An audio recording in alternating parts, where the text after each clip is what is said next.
Ayaw magbasa, ayaw rin magsulat. Ang dami ng automatic ngayon. Many are now convenient, yet bumabalik pa rin sa luma. Isa dyan ang pagsusulat. To be honest, tamad akong magsulat at magbasa kahit nung nasa eskwelahan pa ako. And then I realized that it's not the actions I hate. It's the purpose. Kahit ikaw mismo, pwede kang bumalik sa pinakaunang turo sa'yo ng abakada. Mas gusto natin maglaro that time kaysa mag-aral, most of us. Gagawin mo lang kapag napalo ka na. Tapos, makakatulog na lang ng tanghali sa kakaiyak. That's for another story. Balik tayo sa pagsulat. I open this discussion just to dissect those parts kung bakit ba nagsusulat ang ibang tao. Sayang sa oras, technically, kung susumahin, it's better to spend that on doing your needed task. O kaya magliwaliw para takasan ng mga di mo gusto.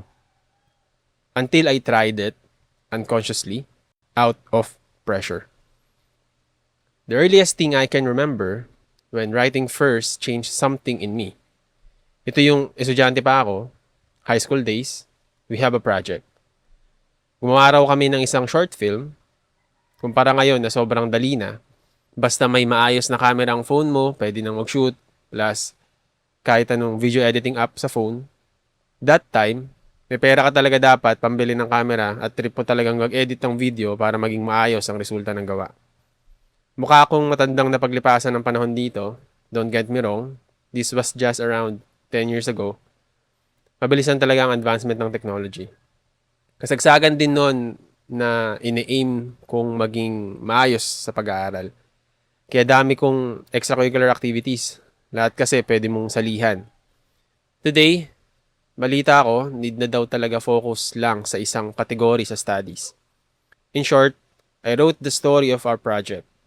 Ang topic kasi was about social issues. Sakto, paboritong sound trip ng kapitbahay namin noon ay lumilipad na naman ang isip ko habang si Mamayay aking natitikman. The song title is Momay by Juan Tags. Ang catchy ng tunog, kaya nung mga unang pakinig ko, hindi ko alam na tungkol pala sa pinagbabawal na damo yun. Bata, kaya tamang sing-along ang mark nyo. Of course, I'm not endorsing illegal things here. I think you're smart enough to know that. Then, with that concept, my short film was created. Well, nagawa na ako before ng movie trailers, but those were for school competitions. Itong project na to, nagawa niyang mailapat ko yung mga natutunan ko in creating films. Kaya bago mag-graduation, di mo rin masisisi na gusto kong kumuha ng film course. Pero for practicality, napunta tayo sa marine engineering na naging computer science. Hindi ko na i-share sa'yo yung video para rin dun sa privacy ng mga klase ko that time. Still, the flow was there. I wrote a story with various dialogues and guides na hindi pinilit isipin. Yung sinabi nilang flow, na-experience ko yon. Kahit ikaw rin, nung bata ka pa, mataas ang chansang may ginawa ka na kahit mukhang trabaho sa iba, sa'yo, parang laro lang. That was the first point I considered writing is not actually a boring task. Fast forward tayo dito sa Mark Galvez na kilala mo. I started my blog around 2024 for marketing purposes. Yes, pero ang rason, I already discussed the parts of this from my last YouTube live.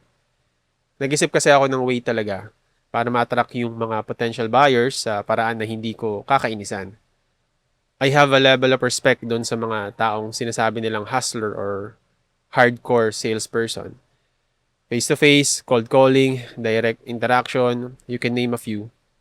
Just to be honest here, it's actually not my style. Oo, ginawa ko yung mga yan. May resulta naman. But it was not what I was looking for. I have nothing against those things as importante yan sa lipunan natin at wala namang masama. Kaso dumating sa point na hindi na ako nagsusulat talaga para umakit ng potential buyer.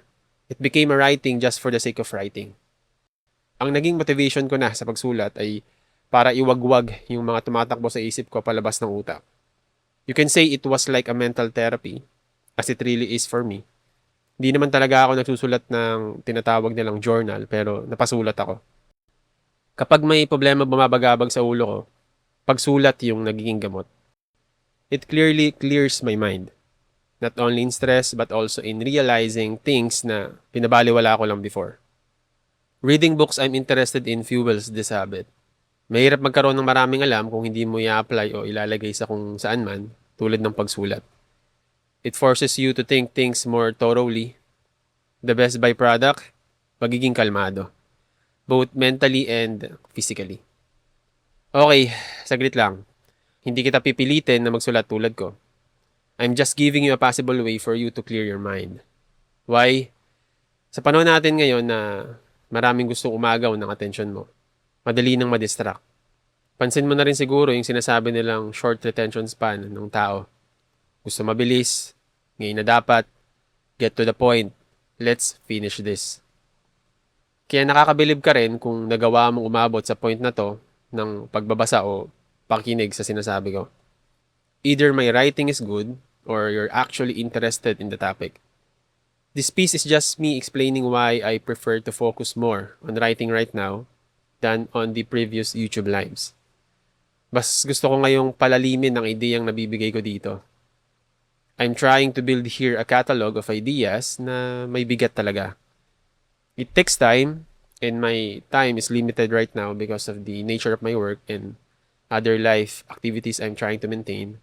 Lahat naman to ay para sa malapit na balanse ng buhay kahit na hindi naman talaga laging ganun. Ang labanan ay hindi patalinuhan sa mabilis na pagbago ng mga nasa paligid natin.